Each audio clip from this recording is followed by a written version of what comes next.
Hey y'all! In this video, I'll teach you how to get your bearings, use a hyperdrive, and make your way across the galaxy without getting lost or stuck. If you are new to the server and haven't yet seen my previous tutorial video about basic piloting, I do recommend watching that first. It will help you get acquainted with the mechanics a lot more. We are once again in our good old Vesta shuttle. It's already detected, locked, and now actively being controlled by us. But we don't really know where we are, so let's find that out before we set off into the abyss of space. On your right is a sidebar section with some useful navigation info, your current location, coordinates, and a compass.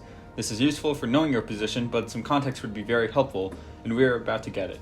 This is the dynamic map, which can be accessed with /map, a command that allows you to automatically open the map in your default browser.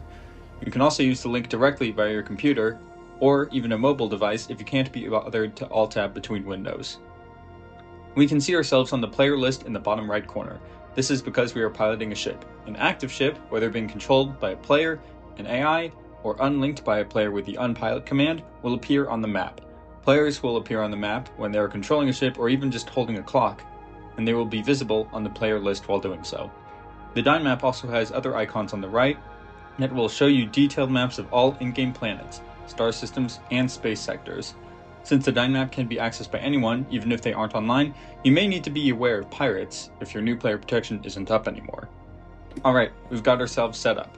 We have the map open and can use that alongside our in-game sensors to navigate the galaxy. In this case, we are on the Ilias planet, a world that is part of the Asteri star system. In order to get to space, we need to leave the planet. This is done by attempting to fly the ship up and past the build limit height, which is about Y384. Once we do, our ship will be moved into space. Since we have changed sectors, we'll need to get oriented again. Clicking on your player name on the bottom right will update your position. We are now in space, the Asteri star system. We can see all of the planets here, including the one we just came out of.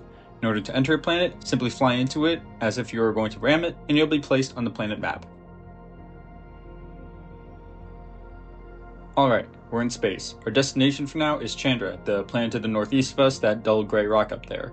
We could use our cruise control to make our way there, but that process will take a lot longer than we'd like it to.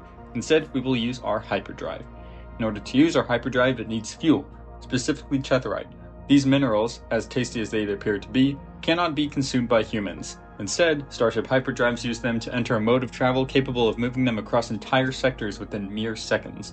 You can acquire chetherite by mining it, voting for the server, a one-time use of /kitcheth, or by purchasing it from Trade City bazaars, which are marked on planet maps with star icons. Hyperdrives consume 2 chetherite per hopper every time they are used, regardless of the jump length, even if the jump is cut short. If more than 2 pieces are put into a hopper, the hyperdrive will only consume 2 and leave the rest.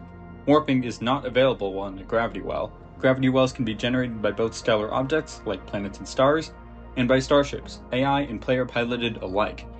In order to warp to Chandra, we'll have to move away from the Ilias planet's gravity well, which has a 1,000 block radius. Once we're far enough away, we can jump. /jump followed by your destination will allow you to begin warming up your hyperdrive, and you will enter warp shortly after. You can see this effect on the map, which will show you rapidly traveling through real space as your jump progresses. Your jump destination can either be a point of interest, such as a planet or a jump gate, or it can be manual X and Z coordinates. If you need to cancel a jump, you can /unpilot or release your ship. You cannot manually cancel a jump once it's started. Warping is automatically cancelled if you're under the effect of a gravity well, so whether you're preparing to jump and get caught in a gravity well, or you're traveling through hyperspace and happen to also get caught in a gravity well, you'll be forced to stop using your hyperdrive. So when you're trying to get somewhere, make sure there's no planets, stars, or hostile ships in your path where your journey can be cut off prematurely. In order to reach another star system, you'll need to use a gate. Once you're near enough to a gate, you'll be asked to either click the prompt or execute the command /use beacon. Doing so will start a jump that will send you to the receiving gate in the destination star system. Jumping between systems without a gate is impossible. Right-clicking the hyperdrive sign will show you a small, compact list of common waypoints, planets, and jump gates. The star is not usually a point of interest, but at least it's an option. Please do not try and land on the sun. The map is not entirely fleshed out, but it's a nice little feature, one that I didn't know for months after its release, and it does let you set waypoints. So let's talk about waypoints real quick. To set a waypoint, you can use /route_add and then the name of your destination. You can use multiple destinations, up to 5. You cannot reorder the waypoints manually. You need to /route_clear and remove the entire list, and then remake them in order. Waypoints will automatically clear when you get close to them. Hyperdrives are just one part of a starship's warp machinery package. The other half is called a navigation computer. Higher tier navigation computers allow your ship to jump farther. Meanwhile, higher class hyperdrives make your warp speed significantly faster. However, class 3 and 4 hyperdrives have more hoppers and therefore consume more Chetherite per jump. So, now that we've gone over everything, let's make sure you understand it all. Your sidebar represents your current position and orientation. /map is used to open a dynamic map of the entire star cluster, which can provide context to your location and help you get to faraway places. You can exit a planet by flying straight up, and you can enter a planet by flying into it. /jump requires at least 2 Chetherite in each hopper and will start the warping process to your destination, whether it's a planet, a jump gate, or just X and Z coordinates. In order to use your hyperdrive, you need to be in space and not inside a gravity well. You can't warp from, to, or through another gravity well. To jump to another star system, you need to use a gate. If you want to find an automated route to your destination, you can use /route_add, followed by the target location, and you can clear your waypoints with /route_clear. There you have it. Now you know how to navigate through the star cluster without getting lost, and you can use hyperspace to traverse vast distances within mere seconds. If you found this intermediate piloting tutorial helpful, let me know what you thought and what I could improve on. I'll have more tutorials on the way, soon. Hopefully. Jump safe out there, pilots.